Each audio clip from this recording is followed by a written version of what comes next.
Understanding these three definitions and the relationship will make you a better Airbnb host. I guarantee it. Let's jump right in.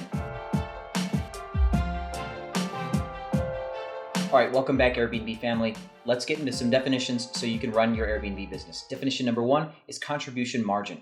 This is a cost accounting practice or process, and what it refers to is your selling price minus your variable costs. For example, cleaning fee is your variable cost, or the electricity used during a one-night stay.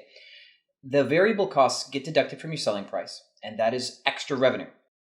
From those revenues, you then cover your fixed cost, which would be your mortgage or your rent or other things that do not change every time you do business. And what's left over is your profit. So, concept one more time. You sell a product. Your cost of sale, some costs are variable and some costs are fixed, just like a seat on an airplane. The airplane costs a certain amount of money to fly no matter what. Those are fixed costs. And then every seat you sell, there might be some small variable costs. We are most like that in this business. Your rent or your mortgage is a big fixed cost, and there's little variable costs. So understanding contribution margin will help you kind of attack your business. And I'm going to bring it all together at the end of this video. The next one is occupancy or occupancy percentage. This is how full you are every month. That means if you're 90% occupied, you have, I believe, 27 out of 30 days booked, for example. Occupancy percentage is pretty standard. And then third is average nightly rate. Average nightly rate is if you divided every single night that you booked by the number of nights that were booked, you'd get your average nightly rate. So let's say you're fully occupied for 1 month, 30 out of 30 days, you collected $3,000, divide by 30, that's $100 per night average nightly rate. All right. So why does this all matter when you bring it all together? Well, contribution margin would argue that you want 100% occupancy even if your prices aren't fixed, right? Your prices should vary in order to fill up because let's look at those large fixed costs again. Let's say your cost of running your business is $1,500 a month, and then it costs you like $3 to $5 every time you have a guest. Well, if you have 10 guests per month on an average 3-night stay each, it costs you $30 to have your guests per se. We're just using that because, of course, cleaning fees come in. But you now have a $1,500 fixed cost and $30 variable cost. Your cost is $1,530, right? Well, if you are 60% booked, right, or let's say 50% booked at $100 a night, that's $1,500. That just covered your fixed costs, and now you are $15 shy of breaking even, right, because of your variable costs.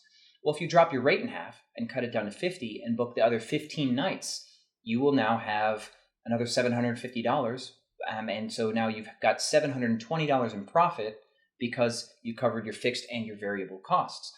If you do not book the other half of your calendar, you lose $15, even though you collected full rate on the $100 a night for 15, right? So lowering your rate in order to achieve occupancy percentage will help you maintain profitability. But on the other side of the coin, there's average nightly rate.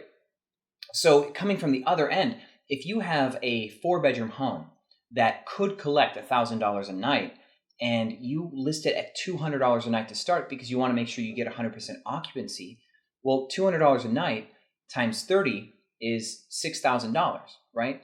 If you get it all. And then $1,000 a night times 4 is $4,000, right? So if you bring those both together, you have your 4 nights that you collected $1,000 a night on because you can occupy 15 or 16 people and somebody paid your premium. You then dropped your rate down to $200 and you booked another 20 nights at $200 per night. So now you've achieved $8,000 with 6 nights left open. You didn't get 100% occupancy, but your average nightly rate went up because you started with the premium that you knew you were going to charge, and then you lowered it in order to assist your philosophy of contribution margin to achieve your final price goal.